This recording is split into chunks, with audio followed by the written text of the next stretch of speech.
Coucou les amoureux de Jésus, comment vous allez? Alors, je suis très heureuse ce soir de revenir encore vers vous et j'espère que vous allez bien. Quant à moi, je vais à merveille. Alors, j'avais promis de méditer un peu avec vous, Proverbe 4, 23, et on va le faire, on va aller droit au but. Ah oui, parce que c'est un verset très puissant, hein?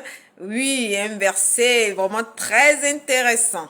Alors, on va en parler et il faut rester vraiment très attentif. Alors, je cite Proverbe 4, 23. Garde ton cœur plus que toute autre chose, car de lui viennent les sources de la vie. Garder son cœur, qu'est-ce que cela veut dire? Parce que le verset nous dit quoi? Le verset nous dit garde ton cœur, garde. L'impératif, c'est l'impératif. Nous tous l'avons vu. L'impératif à l'école, ça dit que l'impératif garde ton cœur, ça veut dire vraiment c'est un ordre. C'est un ordre. Il n'y a pas une autre alternative.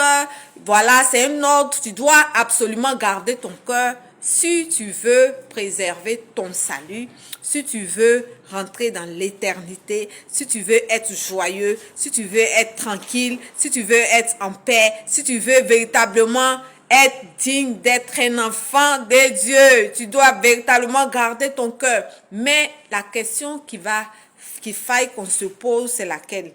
On va garder notre cœur contre quoi? Oui. Parce que tu gardes ton cœur contre quoi? Quand tu caches ton argent, tu gardes ton argent là. C'est pourquoi tu gardes ton argent. Pourquoi tu le gardes si précieusement? Voilà, donc nous allons donner ces raisons-là. On garde notre cœur contre quoi? Contre les attaques de ce monde. Contre la maladie. Contre la souffrance, la désolation. Le découragement. L'inquiétude, la détresse, le stress.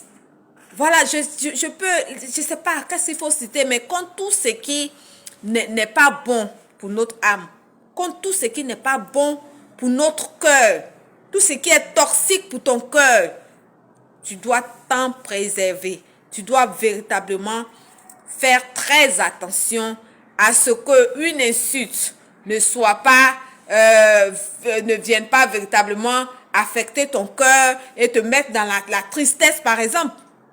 Oui, voilà pourquoi on doit garder son cœur. Une insulte, une humiliation, une situation vraiment qui vient t'énerver, par exemple, te mettre dans la colère, voilà, peut agir sur ton cœur. Et il agit comment sur ton cœur? Te fait plonger dans la colère, dans l'amertume, et finalement, qu'est-ce qui va se passer? Quand tu es en colère, tu peux être violent.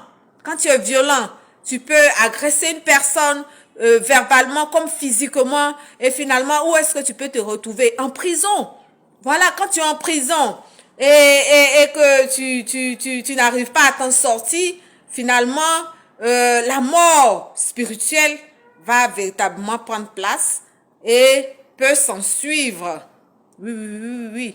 Peut s'en suivre la mort même physique. Voilà pourquoi on te demande, voici un exemple précis que je te donne pour que tu comprennes le sens de garder son cœur. Garder son cœur, ça t'évite la mort physique, ça t'évite la mort spirituelle, ça t'évite de perdre ton salut. Parce que vraiment, il faut qu'on soit focus sur ce qu'on recherche véritablement en tant qu'enfant de Dieu, c'est de préserver notre salut.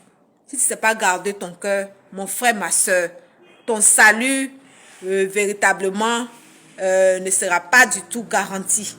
Oui. Donc, on va s'arrêter là. Je ne serai pas plus longue. Et je vais profiter pour vous inviter au 3 cultes de demain à l'église Vase d'Honneur, 7h, 10h, 13h. Je vous attends nombreux, hein. Je vous attends nombreux. Partout où tu te trouves, tu cherches une église Vase d'Honneur. Tu vas faire ton culte. Ne procrastine surtout pas. Je vous aime. Gloire à Dieu. Soyez bénis, hein.